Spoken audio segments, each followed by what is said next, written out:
Hello friends, कैसे हैं आप सब। आप सभी का आपके अपने YouTube channel sociology with Sangeeta में मैं संगीता स्वागत करती हूं।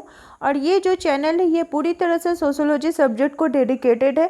तो वैसे स्टूडेंट्स जो सोशियोलॉजी के एग्ज़ाम के प्रिपरेशन कर रहे हैं वो इस चैनल के माध्यम से ज़रूर जुड़ें। इस चैनल में आप लोगों को मॉर्निंग के क्लास में कवर करवाए जा रहे हैं बीपीएससी 4.0, बिहार स्टेट और यूपी पीजीटी के सिलेबस को, क्योंकि इनका जो सिलेबस है वो सेम है। आपको दोपहर के 3 बजे झारखंड लेडीज सुपरवाइज़र का 10 प्रैक्टिस सेट को कवर करवाया जाएगा, जैसे मैंने आपको पहले भी बताया था। तो आज प्रैक्टिस सेट नंबर 4 को हम लोगों ने देखा था, 100 क्वेश्चंस को हम लोग कवर किए थे। रात के 8 बजे हम लोग कवर कर रहे हैं झारखंड लेडीज सुपरवाइज़र और झारखंड सीडीपीओ के सिलेबस को। ये जो रात का क्लास है ये आपका डिवीज़न क्लास है, और मैंने जैसा कि आप लोग को बताया कि हम लोग पीछे से क्लास को कवर करेंगे। और कल से ही बहुत सारे स्टूडेंट्स के मेरे पास मैसेज आ रहे हैं, उनके कॉल्स भी आ रहे हैं कि मैम झारखंड टेट का सोशियोलॉजी का क्लास स्टार्ट कीजिए यूट्यूब पे और नोट्स भी दीजिए। तो देखिए, मैं कल से आप लोगों को शाम के 6 बजे झारखंड टेट के लिए सोशियोलॉजी की क्लास को स्टार्ट कर रही हूँ। तो जो भी स्टूडेंट्स झारखंड टेट का एग्ज़ाम देना चाहते हैं वो उस क्लास को ज़रूर अटेंड करें। और एक चीज़ मैं आप लोग को देखी हूँ कि आप लोग का जो नेचर है वो मेरी कस्तूरबा के स्कूल की लड़कियों के जैसा है, क्योंकि उन लोग को जब मैं पढ़ाती थी और वो लड़कियां 11-12 की लड़कियां, उन लोग को जब मैं बोलती थी कि आप लोग का आज ये होमवर्क रहा, तभी वो लोग पढ़ती थी। और जिस दिन मैं कुछ नहीं बोलती थी तो उस दिन उन लोग नेक्स्ट डे पढ़ के ही नहीं आती। तो वैसा ही मैं आपको देख रही हूँ कि अगर मैं लिख दे रही हूँ कि ये झारखंड लेडीज सुपरवाइज़र का क्लास है तो आप लोग वही स्टूडेंट्स ही देख रहे हैं। मॉर्निंग का क्लास का बीपीएससी वाला क्लास को आप लोग नहीं देख रहे हैं। तो देखिए, मॉर्निंग में जो क्लास होता है वो भी तो सोशियोलॉजी के अकॉर्डिंग ही होता है। तो वहाँ पर भी आप जब चीज़ों को देखिएगा तो आपका डिवीज़न होगा, या फिर कुछ नई चीज़ें जो आपके दिमाग में नहीं है उसको आप रिकॉल कर सकिएगा। तो देखना चाहिए, ऐसा नहीं है कि जो क्लास है उसी को ही हमको देखना है। अगर हमको कुछ एक्स्ट्रा भी मिलता है तो उससे कोई हमारी हानि नहीं पहुँचेगी, बल्कि हमें लाभ ही होगा। आज का जो हमारा टॉपिक है वो है यूनिट 16 का राजनीतिक प्रणाली, और ये पार्ट 2 है। कल अगर हम लोगों ने देखा था कि राजनीतिक प्रणाली में क्या क्या है, और इसी के अंतर्गत संवैधानिक प्रावधान भी आता है। तो उसमें हमारे जो संविधान में जैसे अनुसूचित जाति हो गया, अनुसूचित जनजाति, अल्पसंख्यक वर्ग हो गए, महिलाएं हो गए, तो उनके लिए संविधान में किस प्रकार से आरक्षण दिया गया या किस क्षेत्र में दिया गया, तो उन सभी को हम लोग आज के क्लास में कवर करेंगे। और आई होप आप लोगों को आज की क्लास भी आपके बहुत ही ज़्यादा हेल्पफुल होने वाली है। तो क्लास को लास्ट तक देखिए। क्लास अगर आपको हेल्पफुल लगे तो इसे ज़रूर एक लाइक करें, क्योंकि आपके ही लाइक और आपके कमेंट से मुझे मोटिवेट करते हैं, ताकि मैं आप तक और बेहतर से बेहतर क्लास को लेकर आ सकूं। तो हम लोग संवैधानिक प्रावधान के अंतर्गत क्या देखेंगे, अल्पसंख्यक, कमजोर वर्ग इत्यादि, जिसमें महिलाएं ये सभी शामिल होंगे, उनसे रिलेटेड क्वेश्चंस को कवर करेंगे। तो हमारा जो पहला क्वेश्चन है ये पूछा जा रहा है कि हमारे भारतीय संविधान में कौन सा अनुसूची पंचायती राज व्यवस्था की शक्ति से संबंधित है। तो कौन सा अनुसूची हो जाएगा, या 11वीं अनुसूची हो जाएगा। और ये कौन से संविधान संशोधन में आता है, तो ये 73वें संविधान संशोधन में आता है, जो कि कब किया गया था, तो 24 अप्रैल 1993 को किया गया था। और इसमें भारतीय संविधान में 11वीं अनुसूची जोड़ी गई थी, जिसके तहत पंचायत के अंतर्गत 29 विषयों की सूची की व्यवस्था की गई थी। और इसी में ही आपका जो अनुच्छेद 243 है, इसके अंतर्गत अनुसूचित जाति, अनुसूचित जनजाति और महिलाओं को भी इसी में शामिल किया गया था। पंचायती राज व्यवस्था को तो शामिल किया ही गया था, साथ ही साथ इन तीनों को भी शामिल किया गया था। नेक्स्ट क्वेश्चन है कि किस संविधान संशोधन के द्वारा पंचायती राज संस्थाओं के महिलाओं के लिए 1/3 आरक्षण का प्रावधान किया गया है। तो पंचायती राज में 1/3 आरक्षण महिलाओं के लिए 73वें संविधान संशोधन में बात की गई है। नेक्स्ट क्वेश्चन है कि भारतीय संविधान में 73वां संशोधन के द्वारा निम्नलिखित में से किन वर्गों को आरक्षण दिया जाता है। तो जैसा कि हम लोगों ने देखा कि अनुसूचित जाति, अनुसूचित जनजाति, महिलाएं, इन दोनों को ही बात की गई, और साथ ही साथ पंचायती राज व्यवस्था की भी बात की गई। तीनों रहेगा तो वो तीनों ही ऑप्शन आपके सही हो जाएंगे। नेक्स्ट क्वेश्चन है कि भारतीय संविधान का 73वां संशोधन द्वारा नवगठित पंचायतों में महिलाओं को कितने प्रतिशत आरक्षण का प्रावधान किया गया है। तो आपका 33% आरक्षण दिया गया है। नेक्स्ट है कि भारतीय संविधान का 73वां संविधान जो संशोधन है वो अधिनियम 1992 का संबंध किससे है। तो तो ये 73वां जैसे ही आएगा पंचायती राज, आप लोग उसको टिक लगाइएगा। नेक्स्ट क्वेश्चन है कि भारतीय संसद द्वारा 1992 में पंचायती राज बिल को स्वीकार किया गया था किसमें, तो 73वां संविधान संशोधन के रूप में। नेक्स्ट है कि 73वें संविधान संशोधन में ग्राम पंचायतों में निम्नलिखित उपबंधों को शामिल किया गया। कूट के अनुसार सर्वाधिक सही युग्म का चयन करना है, तो किसको किया गया था, तो आपका महिलाओं के लिए आरक्षण, दलितों के लिए आरक्षण और निर्णय लेने में ग्राम सभा को शामिल करना, ये तीनों ही हो जाएंगे।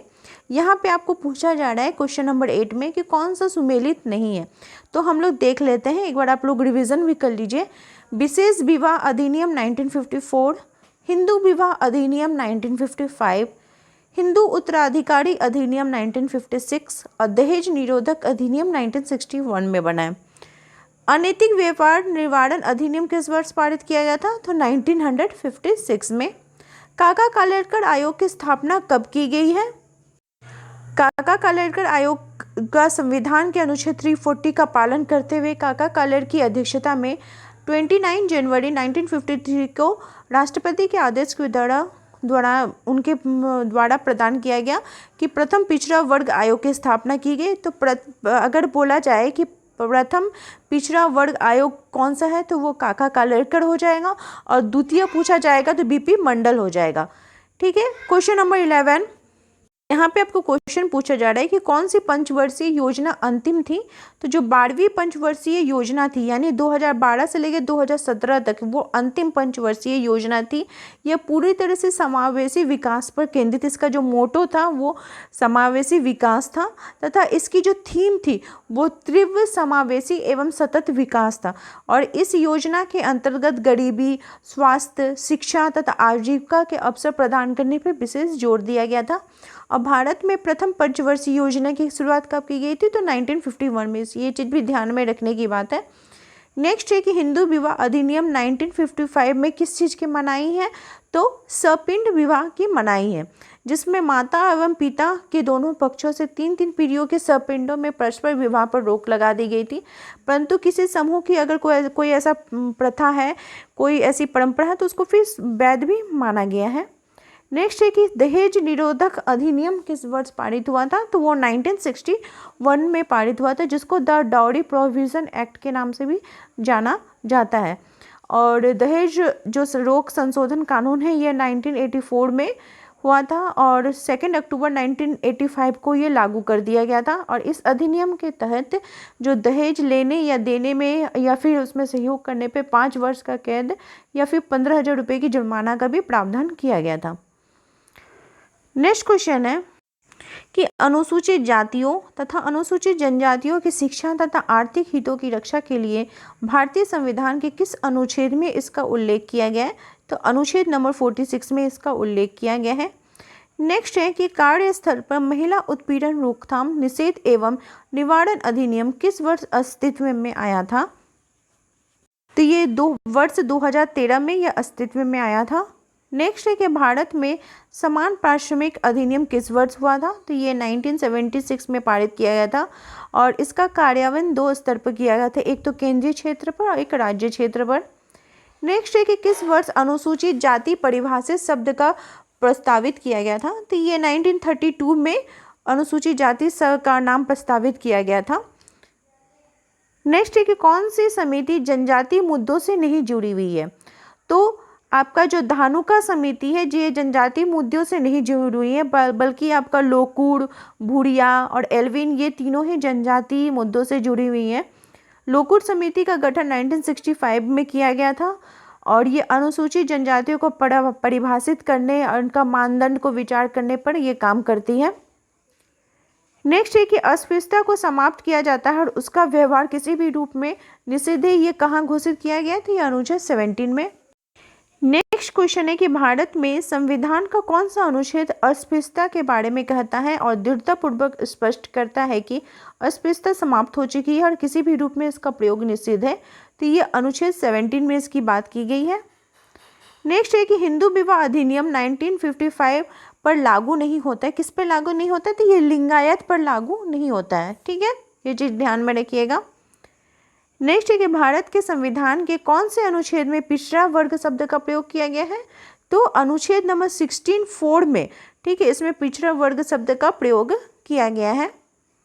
नेक्स्ट, भारत में जनजातीय सलाहकार परिषद की नियुक्ति का प्रावधान भारत के संविधान की किस अनुसूची में है? तो ये जो जनजातीय सलाहकार, जनजाति के लिए उनके समस्या के लिए एक सलाहकार की नियुक्ति होगी, ये संविधान के 5वें अनुसूची में बात की गई है। नेक्स्ट है कि राष्ट्रीय बाल अधिकार आयोग किस वर्ष प्रचलित हुआ था? तो ये 2007 में। नेक्स्ट क्वेश्चन है कि राजस्थान में अंत्योदय योजना की शुरुआत कब की गई थी? तो ये 2 अक्टूबर 1977 में इसकी शुरुआत की गई थी। नेक्स्ट क्वेश्चन पूछा जा रहा है कि अनुसूचित जनजाति के लिए राष्ट्रीय आयोग का सृजन भारतीय संविधान के किस संशोधन के द्वारा किया गया है? तो 89वें संशोधन के द्वारा, वो 2003 में। नेक्स्ट क्वेश्चन है कि भारत सरकार द्वारा पहला भ्रष्टाचार निरोध अधिनियम कब पारित किया गया था? तो 1947 में। नेक्स्ट है कि दहेज निरोधक अधिनियम 1986 के अंतर्गत दहेज के दोषी पाए गए व्यक्ति को कितने रुपए का जुर्माना दिया जाता है? तो 15,000 रुपये का, और या फिर 5 वर्ष का दंड दिया जाता है। नेक्स्ट है कि भारतीय दंड संहिता के किस धारा के अंतर्गत पत्नी पति के दुर्व्यवहार, जो उनके साथ अगर दुर्व्यवहार करता है तो शिकायत कर सकती है? तो धारा 497 में। नेक्स्ट है कि स्त्रियों तथा कन्याओं का अनैतिक व्यापार निरोधक अधिनियम कब पारित किया गया था? तो 1956 में। नेक्स्ट है कि भारतीय संविधान के तहत एक धार्मिक अल्पसंख्यक कौन सा नहीं है? तो ये संथाल हो जाएगा। नेक्स्ट है कि भारतीय संविधान के वे अनुच्छेद जो पिछड़ी जाति हेतु विशेष प्रावधान प्रस्तुत करते हैं? तो पिछड़ी जाति के लिए विशेष प्रावधान अनुच्छेद 15(4) और 16(4) में। अस्पृश्यता निवारण अधिनियम कब पारित हुआ था? तो 1955 में। भारतीय संविधान का अनुसूची 6 किससे संबंधित है? तो अनुसूचित जनजाति से। नेक्स्ट है कि भारत के संविधान की वह धारा जिसमें व्यक्त किया गया है कि 14 वर्ष से नीचे की आयु का कोई भी बालक किसी फैक्ट्री या जो कारखाने वहाँ पे खतरनाक जो रोजगार है उसमें नियुक्त नहीं होंगे? तो धारा 24 में।